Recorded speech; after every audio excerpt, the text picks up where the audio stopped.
ગામમાં મચી ગયો હડકંપ જ્યારે વાત સાંભળી કે એક પેતરાઈએ જ પોતાના પેતરાઈ ભાઈની હત્યા કરી નાખી. પરિવાર ઘેરા આઘાતમાં સરી પડ્યો છે. નહોતું વિચાર્યું ક્યારેય કે લોહીના સંબંધો જ લોહી વહાવશે અને આજે આ દિવસ જોવો પડશે. પત્ની વિધવા થઈ ગઈ છે જ્યારે સંતાનનો પિતા યમલોક પહોંચી ગયો છે. બીજી તરફ માતા પિતા પર આભ ફાટી પડ્યું છે. લોકો સાંત્વના તો આપી રહ્યા છે, પરંતુ ઘરના કુળદીપકને જ મોતને ઘાટ ઉતારનાર જો ઘરનો જ સભ્ય હોય તો જરૂર તે ઘા જલ્દી રૂઝાતો નથી. વાત આણંદના ખાનપુરમાં આવેલા ઇન્દિરાનગર નજીકની છે કે જ્યાં ખુલ્લેઆમ 28 વર્ષીય નીતિનને મોતને ઘાટ ઉતારી દેવાયો. નીતિનના પરિવારજનોના કહેવા મુજબ જ્યારે નીતિન પોતાના ઘરની બહાર રહેલી રિક્ષા વ્યવસ્થિત કરી રહ્યો હતો ત્યારે પાછળથી 4 જેટલા લોકો આવ્યા અને કંઈ પણ બોલ્યા વગર તેને પકડીને તેની પર કુહાડીના ઘા ઝીંકી દીધા કે ત્યાં જ નીતિન લોહીથી લથપથ જમીન પર ઢળી પડ્યો કે પરિવારના લોકોએ તુરંત 108 સર્વિસ મારફતે તેને હોસ્પિટલ ખસેડ્યો. પરંતુ નીતિન પોતાના અંતિમ શ્વાસ લઈ ચૂક્યો હતો અને તેને સારવાર મળે તે પહેલા જ તેનું મોત નીપજ્યું.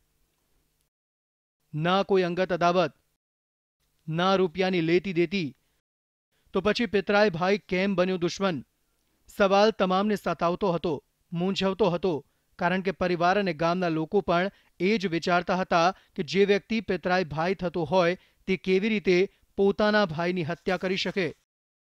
બેલેન્સ કરવા ગયા હતા અને રાતે એમની પાછળ એમને કહેશે એમનો ભાઈ બંધ છે, તેમને નથી ખબર કે આ માણસ પાછળ છે.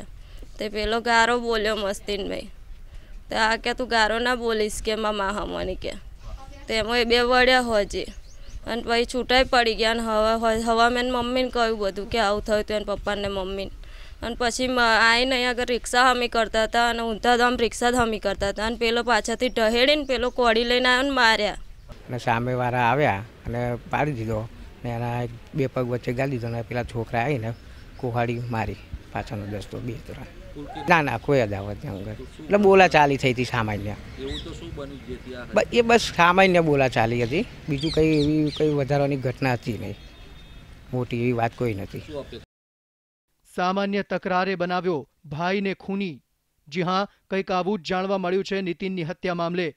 પરિવારજનોના કહેવા મુજબ નીતિન અને તેનો પિતરાઈ ભાઈ બંને મોડી રાત્રે એકઠા થયા હતા, જ્યાં એક સામાન્ય વાતચીતને લઈ બંને વચ્ચે ઉગ્ર બોલાચાલી થઈ અને અપશબ્દો સુધી આ વાત પહોંચી ગઈ.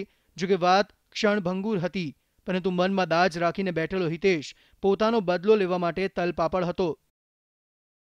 બંને રાત્રે છૂટા તો પડી ગયા, બદલો લેવા માટે તડપી રહ્યો હતો અને જેવી સવાર થઈ અને નીતિન પોતાના ઘરની બહાર આવ્યો, મહેશ, બેબી અને આરતી નામના વ્યક્તિઓ તેના ઘરની બહાર આવી ચઢ્યા અને નીતિનને પકડીને તેની પર કુહાડીના ઘા ઝીંકી તેને યમલોક પહોંચાડી દીધો.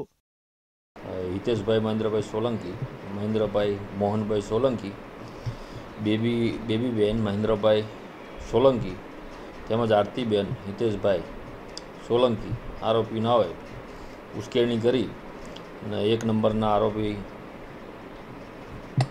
ના હોય તેના હાથમાં રહેલી કુહાડીનો પાછળનો ભાગ મારી ગંભીર ઇજા કરીને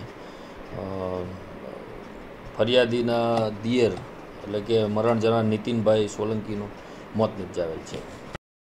પોલીસને જાણ થતાં તુરંત જ પોલીસ કાફલો સ્થળ પર પહોંચ્યો. જોકે પૂછપરછ દરમિયાન ત્રણેય પોતે કરેલી કરતૂતો કબૂલી લીધી, જ્યારે પોલીસે ત્રણેયની વિધિવત રીતે ધરપકડ કરી અને તેઓને જેલ હવાલે કરી દીધા છે. સમગ્ર મામલે સવાલ એ થાય છે કે શું એક સામાન્ય તકરારને કારણે પિતરાઈ ભાઈ પોતાના જ ભાઈનો દુશ્મન બની શકે ખરો? આ મામલે હાલ સત્ય તો આ જ બહાર આવ્યું છે. ત્યારે એક પિતરાઈએ પોતાના જ ભાઈને મોતને ઘાટ ઉતારવાની ઘટનાએ આખા ગામમાં ખળભળાટ જરૂર મચાવી દીધો છે. ઘનશ્યામ પટેલ સાથે bureau report, ETV news, crime file, Anand.